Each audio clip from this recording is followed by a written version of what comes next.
Hello everyone, welcome back to part 2 of this replay between Rizar and FSM here on Steps of War. Marines now being macroed up. Still, Rizar, you are not sitting on the 30 harvesters for one main base. Okay, looking back at that front door, here is a very nice positioning. You are grouping all of your units together, able to take down a lot of these zealots that are trying to push on in. Also, your Banshee coming out at the right time. You should be focusing down that Stalker.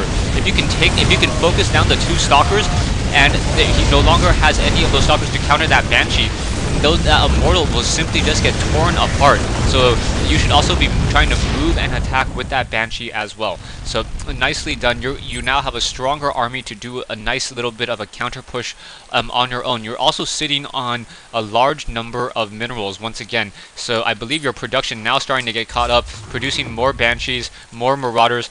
Try not to queue up beyond 4. If you ever can queue up to 4, that means you need an additional barracks as well. That's one of the things that I've been working on as of late. Banshee now coming in, going to try to push out or perhaps draw the damage out. So now, Rizar, you are doing a good job of just trying to contain your opponent. You have an additional orbital command. You can either lift it off or try to upgrade it to, command center, upgrade it to an orbital command.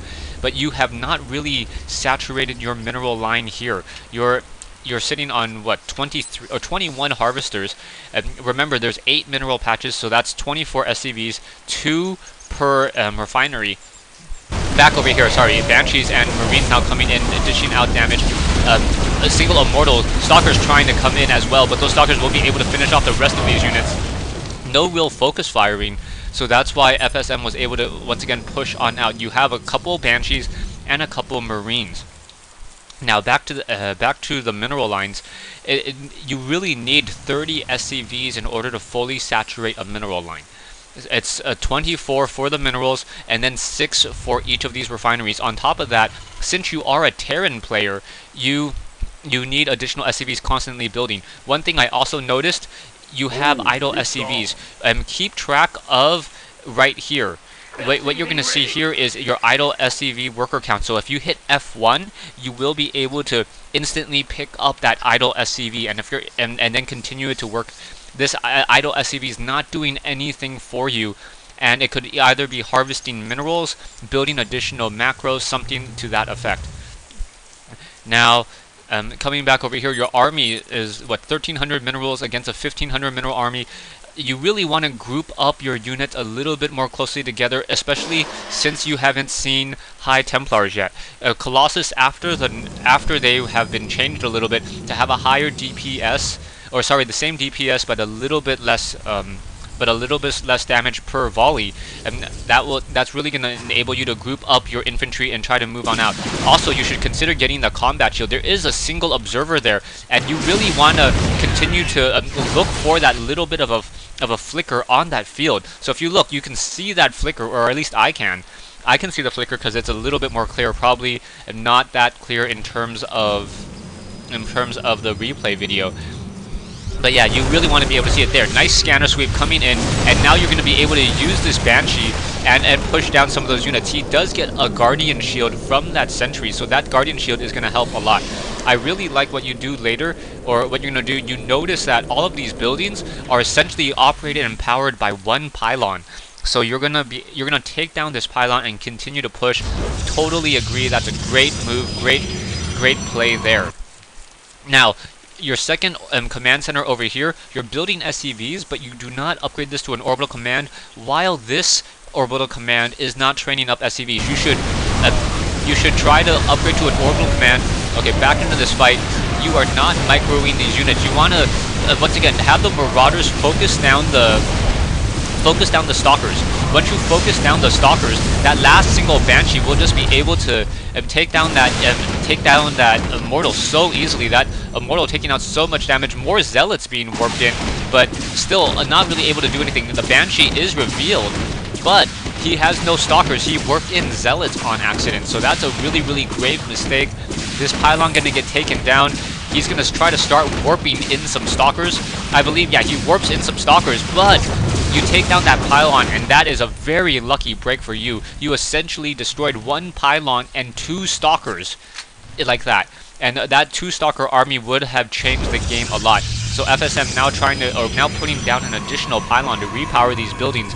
I would have expected him to put down 2 pylons, and putting down 2 pylons would have been a much safer bet. Or a safer bet to make sure that all these buildings stay operational. He really needs every single one of these warp gates. Now 2 pylons now coming into position, or pylon now warping back in, but that photon cannon gonna get taken down very easily and losing an additional set of stalkers. So FSM just losing units. Very, very needlessly needed an additional pylon there, so you really lucked out. Now, you can still upgrade this to an orbital command. I highly suggest it. Also, you are still supply locked, and you do not have any control groups. I do see that you put down an armory in order to get some additional upgrades, but you haven't really upgraded anything yet. Now, you do have some factories. When you're that heavily vested into Hellions, I highly, highly suggest you grab the Infernal Pre-Igniter. The Infernal Pre-Igniter just makes those Hellions deal so much more damage. It makes each Hellion, or 2 Hellions almost fight like 3 Hellions. And when 2 Hellions fight like 3, that really just pushes out and deals a lot of damage towards those light hit point units. Now Hellions moving on up, gonna be able to take down this pylon fairly easily. Zealots now trying to push on in, and Marines and Marauders just in this very, very tight ball, able to push on in.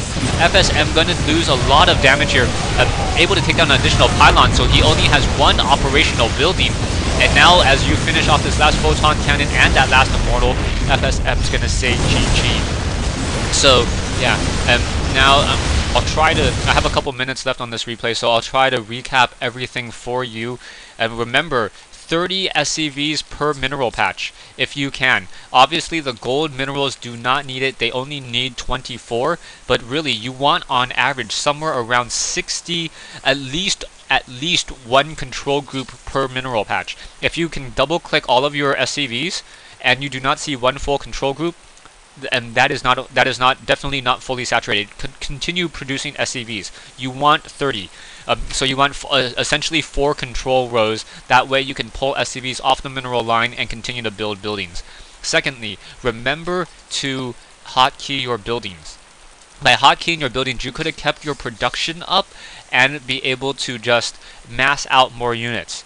Third, supply depots, you get supply locked a number of times in this game. So, like I said, what I normally like to do is I normally like to highlight 2 SCVs. If I hit B and S, oh wow, if I hit B, it actually rewinds the game just a little bit. If I hit B and S while holding both SCVs and shift clicking, you can tell 2 SCVs to build 2 supply depots, and each one will get that command. This is one of the benefits of the new user interface in StarCraft 2. So you can also have 2 SCVs build 4 supply depots as they queue up.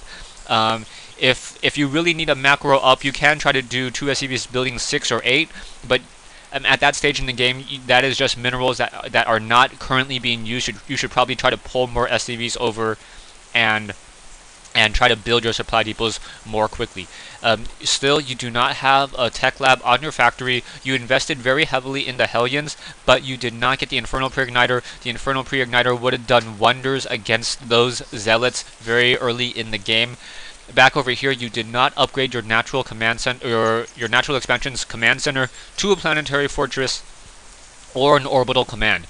Remember that orbital command, that mule acts like essentially like 6 SCVs, and it also does not lock up a mineral patch for the other SCVs to use. So you can really macro up very well.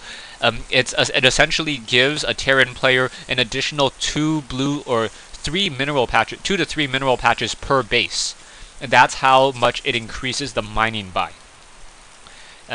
What else did I want you to? What else did I note? I don't think you ever scanner sweeped his base, so you would have never been able to really counter Void Rays that easily. You did have a couple Marines. You did not know if he had any High Templars or he went for a Twilight Council. You really want to be able to scanner sweep his base and keep track of what tech he has. Protoss players in general need to group up their buildings or risk having their pylons and their critical building techs destroyed very easily. Zerg players not so much, because creep allows those Zerg units to get there faster. thanks for watching, thanks for listening. I hope this was educational to all of you guys, and yeah, hope to see you guys on Battle.net one day.